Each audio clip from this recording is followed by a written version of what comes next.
L'histoire de Kisame Oshigaki. Kisame Oshigaki était un ninja déserteur de rang S du village caché de Kiri, devenu membre de l'organisation Akatsuki où il faisait équipe avec Itachi Uchiwa. Histoire. Avant de se faire connaître au sein des 7 épéistes de la brume, Kisame avait été assigné à la surveillance interne et secrète d'une division de ninjas de Kiri par son supérieur Fugiki Suikazan. Lors d'une mission, cette division fut encerclée par une escouade dirigée par Hibiki Morino. Kisame tua tous les membres de sa division afin d'éviter toute fuite d'informations. Il élimina plus tard son propre supérieur, ayant appris que ce dernier communiquait lui-même des informations à l'ennemi. Il s'empara de Sameada et remplaça son maître au sein des 7 épéistes de la brume. Approché par le 4e Mizukage suite à son acte patriotique, Kisame lui révéla les désillusions apportées par son rôle. Pouvait-il encore se considérer comme un ninja de Kiri après avoir tué tous ses coéquipiers, ou sa vie n'était-elle qu'un gigantesque mensonge? Tobi, qui contrôla Yagura dans l'ombre, se présenta alors à lui sous le nom de Madara Uchiwa et lui fit part de son projet Œil de la Lune. D'abord sceptique à l'égard de ce plan et de Tobi, Kisame se trouva finalement séduit par la perspective d'un monde sans mensonges. C'est ainsi que Kisame devint l'un des premiers membres de l'Akatsuki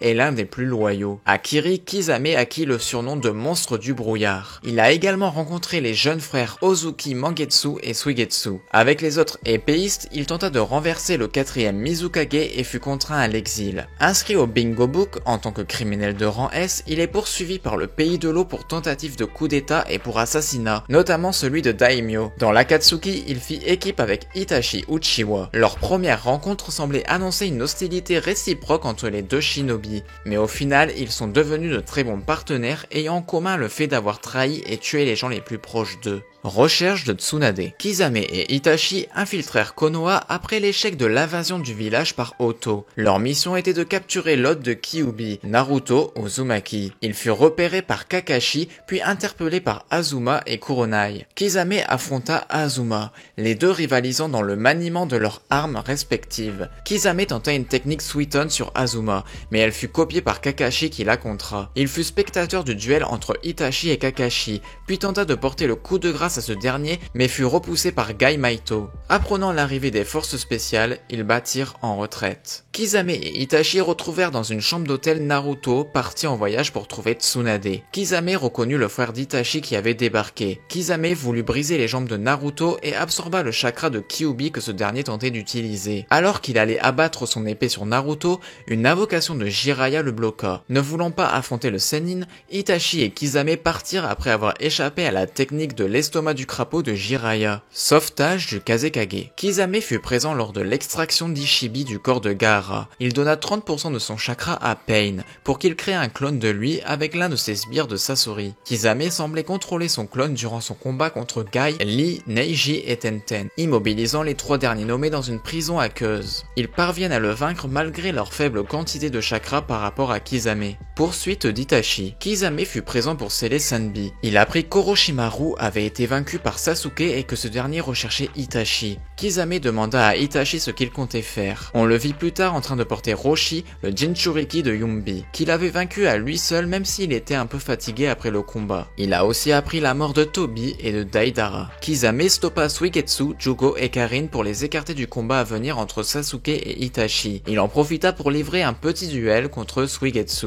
Recherche de Hashibi. Kisame reconnut Madara Uchiwa en Tobi et l'appela Mizukage, en référence au rôle qu'il joua à Kiri. Il parla aussi des démons à queue à Sasuke et à l'équipe Taka. Après avoir participé au scellement raté de Hashibi, seul le chakra d'une tentacule fut scellé, Kisame fut envoyé à la recherche du démon à queue. Sommet des Kage. Grâce à Sameada, Kisame retrouva la trace de Killer Bee et l'affronta dans un duel sauvage où il déploya un vaste répertoire de techniques. Alors que sa victoire était presque acquise, il fut trahi par Sameada et décapité par le double Lariat du Raikage et de Killer Bee. Mais en réalité, Kisame s'était caché à l'intérieur de Sameada. Après avoir simulé sa mort, il avait pour nouvelle mission d'infiltrer Kumo et de rapporter le plus d'informations possible à Tobi en prévision de la guerre à venir. Killer Bee, qui ne se doutait rien, adopta l'épée animée. Grâce à ce cheval de Troie, Kisame put espionner un conseil de guerre à Kumo, apprenant entre autres que Killer Bee avait une intelligence plutôt limitée. Confinement des Jinchuriki.